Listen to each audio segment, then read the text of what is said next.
உலகமெங்கும் வாழும் கிறிஸ்தவர்கள் தவக்காலங்களில் உபவாசம் இருந்து ஜெபிப்பது வழக்கம். உபவாச ஜெபத்தினால் உள்ளான மனுஷனில் ஏற்படும் இறை நன்மைகளை நாம் ஏராளம் அறிந்திருக்கிறோம். ஆனால் உடல் ரீதியாக, உளவியல் ரீதியாக ஆச்சரியமூட்டும் நன்மைகளை இந்த காணொளியில் விளக்குகிறார் தூத்துக்குடி மாவட்டம் உடன்குடி பகுதியை சேர்ந்த ஜெய் கபிஷா மருத்துவமனையின் தலைமை மருத்துவர் டாக்டர் சுந்தர் பரமாத்தலிங்கம். இயற்கை வழி மருத்துவத்திற்கு அதிக முக்கியத்துவம் கொடுக்கும் இவர் உபவாசம் குறித்து டிசிஎன் மீடியாவிற்காக பிரத்யேகமாக பேசியுள்ள இந்த காணொளியில் உபவாசத்தின் முக்கியத்துவம், உபவாசத்தினால் ஏற்படும் பல்வேறு மாற்றங்கள், உபவாச காலங்களில் எத்தகைய விதம் நடந்து கொள்ள வேண்டும் என பல அவசியமான குறிப்புகளை நம்மோடு பகிர்ந்துள்ளார். உங்கள் நண்பர்களுக்கு மறவாமல் பகிர்ந்து கொள்ளுங்கள். ஒவ்வொருவரும் பார்க்க வேண்டிய காணொளி இது.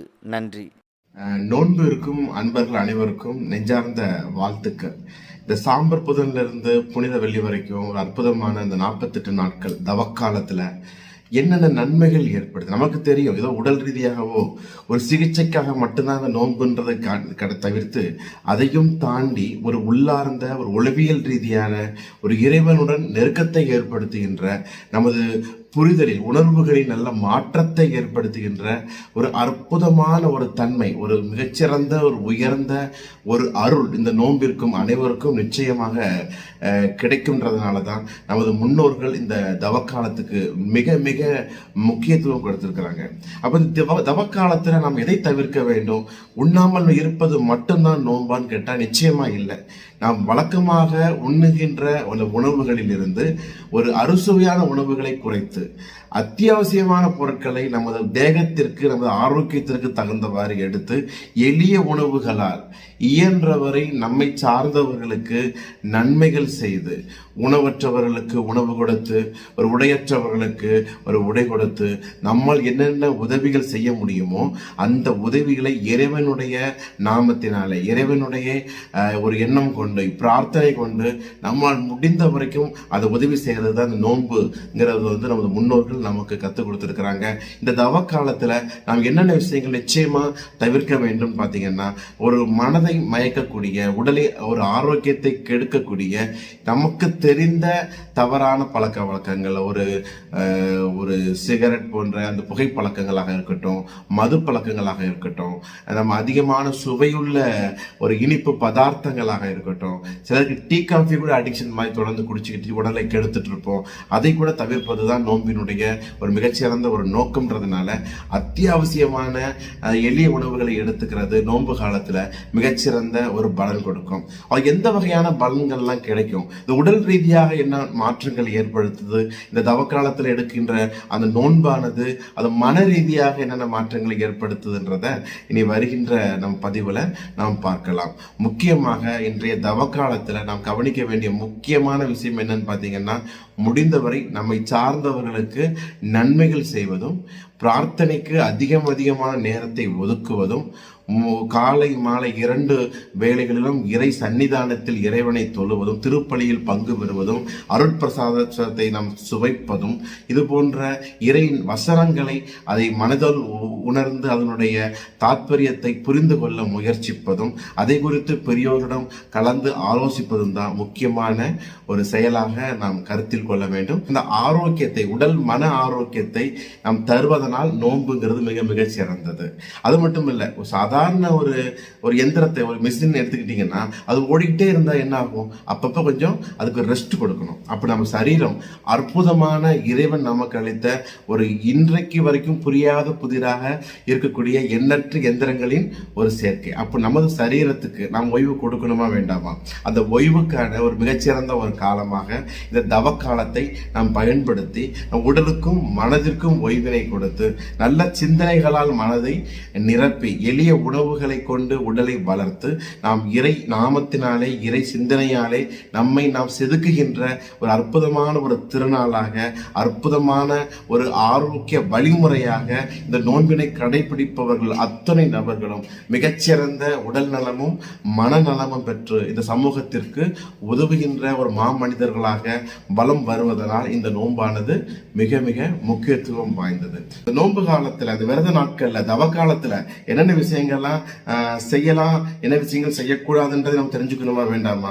அதிகமான இந்த ஆன்டிபயாட்டிக், வலி மாத்திரைகள், தூக்க மாத்திரைகள்லாம் சாப்பிடுகின்ற நபர்கள் உங்கள் மருத்துவரின் ஆலோசனையின்படி நோன்பிருத்தல் மிகச்சிறந்த பலன்களை கொடுக்கும். அதே நேரத்தில் நோன்பிருக்கும் காலத்துல தேவையில்லாமல் வெளியில போறது, வெயில்ல அலைகிறது, அதிகமா உடலை வருத்துகின்ற அளவிற்கு உடம்பின் அதிகமான வியர்வை வெளியேற அளவுக்கு ஒரு கடினமான பயிற்சிகளையோ வேலைகளையோ செய்யறத நிச்சயமாக தவிர்ப்பது டீஹைட்ரேஷன் சொல்ற அந்த நீர் பற்றாக்குறை வராமல் நம்மை பாதுகாக்கும். அப்ப நோன்பிருத்தல் அந்த காலங்கள் அதிகாலையில் எந்திருக்கிறது மிகச்சிறந்த பலன் கொடுக்கும். இரவு நேரங்கள்ல சீக்கிரமா தூங்குறதும் மிகச்சிறந்த ஒரு பலன் கொடுக்கும். ராத்திரி நேரம் முழிச்சிருக்கும் பொழுது நம்மளுடைய லிவரினுடைய அந்த உஷ்ணம் அதிகமா பாதிப்படைகிறதுனால அந்த நோன்பிருத்தலுக்கு தேவையான ஆரோக்கியம் கிடைக்காமல் போகலாம்ன்றதுனால நைட்டு சீக்கிரமா படுத்து காலை சீக்கிரமா எந்திரிச்சு இறை சிந்தனையோடு சின்ன சின்ன பயிற்சிகளையும் செய்யறது மிகச்சிறந்த பலன் கொடுக்கும். ரொம்ப சோர்வாக நோன்பு காலத்துல விரத நாட்கள் இருக்கின்ற நபர்கள் அந்த நல்ல குளிர்ந்த சாதாரண தண்ணீரால் அந்த முகம், கை, கால்களை நனைத்துக் கொள்வது, அலம்பிக் கொள்வது ஒரு புத்துணர்ச்சியை நமக்கு கொடுக்கும். அப்ப சில நோன்புகள், எல்லா நோன்புலையுமே நம்ம நிறைய நோன்புகளில் நிறைய வகைகள் இருக்கு. சில நோன்புகள்ல வாயில பச்சை தண்ணி கூட படாமல் இருக்கக்கூடிய நோன்புகள் இருக்கு. சில நோன்புகள் நம் வழக்கமாக சாப்பிடுகின்ற கடினமான உணவுகளில் இருந்து நம் எளிய உணவுகளுக்கு மாறுறதுல இருக்கு. சில நோன்புகள்ல அசைவ உணவுகளை தவிர்த்து சைவ உணவுகளில் எளிமையான உணவுகளை உண்ணுகின்ற வழக்கம் இருக்குது. சில வகைகள்ல 3 வேளை உணவை தவிர்த்து 2 வேளை 1 வேளை சாப்பிடுகின்ற வகைகள் இருக்கு. உங்கள் சரீரத்திற்கு தகுந்தபடி, தகுந்த மருத்துவர்களின் ஆலோசனையின்படி இந்த நோன்பினை அமைத்துக் கொள்வது நல்ல பலன் கொடுக்கும். நோன்பு காலத்துல பொதுவாகவே அதிகமான நிறமூட்டி, மனமூட்டி, சுவையூட்டிகள் சேர்ந்த உணவினை தவிர்க்கணும். துரித உணவுகளை தவிர்க்கணும். அப்ப நம்ம வீடுகளில் செய்கின்ற, அன்போடு செய்கின்ற அறுசுவை உணவுகளை, அறுசுவை என்ன, இனிப்பு மட்டும் இல்ல, கசப்பு துவர்ப்பு எல்லாம் சேர்ந்ததுக்கு பேர் தான் அறுசுவை. சரிங்களா? அந்த அறுசுவை உணவுகள் நம்ம சாப்பிடணும். இப்ப அறுசுவை உணவுன்னு சொன்னாலே இனிப்பு உணவுகளை தான் நம்ம நினைச்சிட்டு இருக்கிறோம். அப்படி அல்லன்றதையும் நமது சமூகத்திற்கு, வளர்ந்து வருகின்ற குழந்தைகளுக்கு நாம் எடுத்து சொல்ல வேண்டும். அப்போ அதிகாலையில நல்ல குளிப்பது மிகச்சிறந்த ஒரு ஆரோக்கியத்தை தரும். சின்ன சின்ன மூச்சு பயிற்சிகள், நல்ல கண்களை மூடி தலை, கழுத்து, முதுக நிமிர்ந்து வைத்து ஆழ்ந்து மூச்சை உள்ளிழுத்து அழகாக வெளிவிடுவதும் மிகச்சிறந்த ஒரு பலன்களை கொடுக்கும். நோன்பு காலத்தில் தண்ணீர் அருந்தும் பொழுது கூட வேக வேகமா குடிக்காம அமர்ந்த நிலையில் கொஞ்சம் கொஞ்சமாக ஒவ்வொரு மடக்காக உமிழ்நீரில் கலக்குமாறு நாம் அந்த தண்ணீரை குடிக்கிறது நல்ல பலன் கொடுக்கும். ஸோ இந்த மாதிரியான ஒரு ஆரோக்கியமான வழிமுறைகளோடு நோன்பிருந்து உங்கள் உடலையும் மனதையும் ஆரோக்கியமாக வைத்திருக்குமாறு ஜெய்கபிஷா அன்போடு கேட்டுக்கொள்கிறது. நோன்பிருக்கும் அன்பர்களுக்கு ஏற்படுகின்ற உடல் ரீதியான நல் மாற்றங்கள் என்னென்னன்றதை ஃபர்ஸ்ட் நம்ம தெரிஞ்சுக்கணும். நம்ம வழக்கமா சாப்பிட்ற சாப்பாடு எப்படி சாப்பிடுறோம்?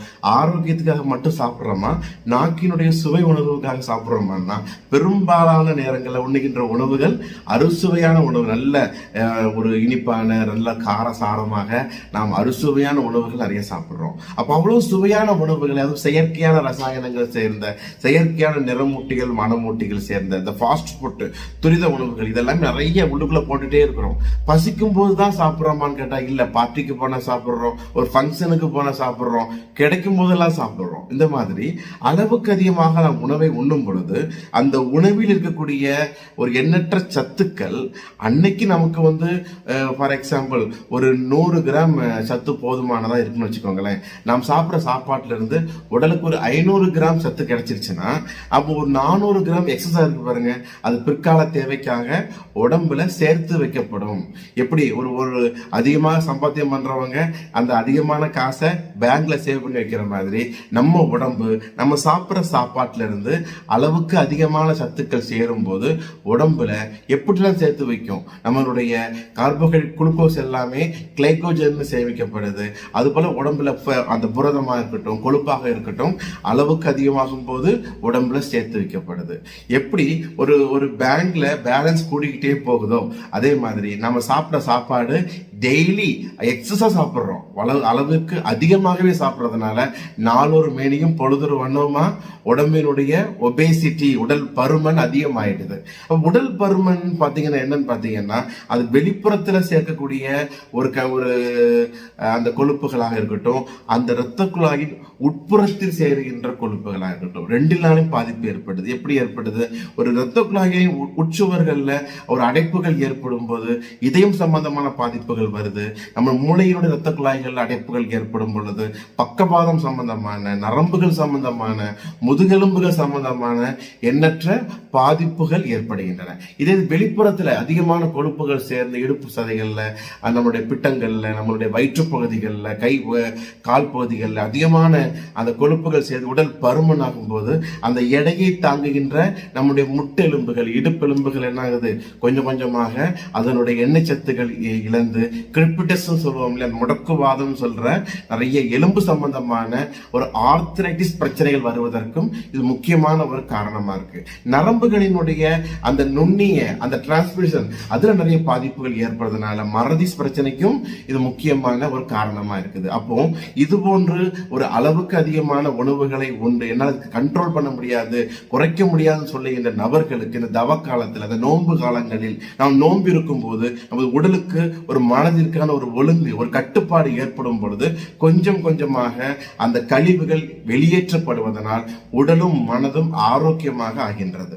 இப்போ நோன்பு இருக்கும் போது, தவ காலங்களில் இருக்கும் போது, அற்புதமான ஒரு விரதங்கள் இருக்கும் பொழுது வழக்கமாக உண்ணுகின்ற அது கடினமான ஒரு ஆரோக்கிய ஒரு அறுசுவையான உணவுகளை குறைத்து அத்தியாவசியமான எளிமையான எளிதில் ஜீரணமாகின்ற அந்த உணவுகளை உண்ணும் பொழுது என்ன ஏற்படும் பார்த்தீங்கன்னா, அதிகமாக பிற்கால தேவைக்காக உடம்புல சேர்த்து வைக்கப்பட்ட அந்த கொழுப்புகள், அந்த இனிப்புகள் இதெல்லாமே கிளைகோஜனா சேர்க்கப்பட்டலாம் குளுக்கோனியோஜெனிசிஸ்ங்கிற ஒரு விதிப்படி அது கொஞ்சம் கொஞ்சமாக கரைந்து உடலுக்கு தேவையான சத்துக்களை கொடுக்கும். எப்படின்னா, நம்ம அதிகமா ஏர்னிங் பண்ணிட்டு இருக்கும் போது கையில் உள்ள அந்த பணத்தை பேங்க்ல சேர்த்து வைக்கிறோம், காசு இல்லாத நேரத்தில் அங்க இருந்து எடுக்கிற மாதிரி நம்ம உடம்புல சேர்த்து வைக்கப்பட்ட அந்த பொருட்களானது, அந்த அமினோ ஆசிட்ஸ், லிப்பிட்ஸ், இது எல்லாமே உடலுக்கு சக்திகளை வழங்குகின்ற, நம்ம ஆகாரத்திலிருந்து எப்படி சத்துக்கள் கிடைச்சதோ அதே போல இது நம்மளுடைய ஒவ்வொரு முறைப்படி, வேதி வினைப்படி நம்ம உடலுக்கு தேவையான சத்துக்களை கொடுக்கும் போது தேவையற்ற கொழுப்புகள் குறையும், இரத்த குழாய்கள் சுத்தம் அடையும். முக்கியமா ஆச்சரியமா இருக்கும், அல்சைமர்னு சொல்ற அந்த மறதி வியாதி இருக்கு இல்லையா, இதற்கும் இந்த அதிகப்படியான அந்த உடம்பினுடைய அந்த ஒபேசிட்டிக்கும் முக்கியமான ஒரு தொடர்பு இருந்துட்டு இருக்கு. இந்த பீட்டா அமைலாய்டு என்ன சொல்லுகின்ற அது முக்கியமான அந்த வேதி பொருட்கள் இதெல்லாம் கொஞ்சம் கொஞ்சமாக உடம்பினுடைய நரம்புகளினுடைய அந்த தூண்டுதலை, நரம்புகளினுடைய செயல்பாடுகள்லாம் குறைக்கும் பொழுது அதனை குறைத்து நரம்புகளினுடைய வளர்ச்சியையும், நரம்புகளின் மூளையின் இரத்த ஓட்டத்தையும், உடலுக்கு செல்களுக்கு தேவையான ஒரு பரிசுத்தத்தையும், ஒரு மிகச்சிறந்த ஒரு அமிர்தம் போன்று நம்மை நாம் வாழ வைக்கின்ற ஒரு ஆற்றல் நமக்கு இயற்கையாக நோன்பிருத்தலின் மூலமாக நமக்கு கிடைக்கும். அப்போ உடம்புல கெட்ட கொழுப்பு அதிகமா இருக்கு, அதை பயன்படுத்தணும்னா நோன்பு இருக்கணும். அப்ப விரதம் இருக்கிறவங்களுக்கு இதயம் சம்பந்தமான பிரச்சனை வருவதற்கான வாய்ப்புகள் மிக மிக குறைவு. விரதம் இருக்கின்றவர்களுக்கு நரம்புகள் பலகீனம் ஏற்பட்டு கை கால் நடுக்கம் வருகின்ற வாய்ப்புகள் மிக மிக குறைவு. விரதம் இருக்கின்ற நபர்களுக்கு அஜீரணம், மலச்சிக்கல் போன்ற பிரச்சனைகளால் தோல் பிரச்சனைகள் வருகின்ற வாய்ப்புகள் மிக மிக குறைவு. நோன்பிருக்கும் நபர்களுக்கு உடலின் உள்ளுறுப்புகள் பரிசுத்தப்படுவதனால், உடனுடைய கெட்ட கழிவுகள் வெளியேற்றப்படுவதனால் உடம்பினுடைய அந்த ஆரோக்கியத்தினுடைய தன்மை மிக மிக உயர்ந்த நிலையில் இருப்பதனால் அவர்கள் நீண்ட காலம் ஆரோக்கியமாக வாழ்ந்து இந்த சமூகத்திற்கு தன்னாலான உதவிகளை செய்வதற்கான வாய்ப்புகளை இறைவன் இந்த நோன்பின் மூலமாக வழங்குகின்றான்ற ஒரு புரிதலோடு அந்த நோன்பிருத்தலை நாம் மேற்கொள்வோம். நம்மை சார்ந்தவர்களுக்கு முடிந்தவரை நம்மால் இயன்ற உதவிகளை செய்வோம். கிடைக்கின்ற நேரத்திலெல்லாம் பிரார்த்தனைக்காக இறைவனோடு இணைந்திருப்பதற்கான ஒரு வாய்ப்பை நாம் உருவாக்கிக் கொள்வோம். இந்த நோன்பிருத்தலில் உங்கள் அனைவருக்கும் எல்லாம் வல்ல இறைவனுடைய அந்த சாந்தியும் சமாதானமும் முழு அருளும் கிடைப்பதற்கு ஜெய்கபிஷா மருத்துவமனை சார்பாக நெஞ்சார வாழ்த்துகிறோம். அன்புடன் டாக்டர் சுந்தர் பரமார்த்தலிங்கம்.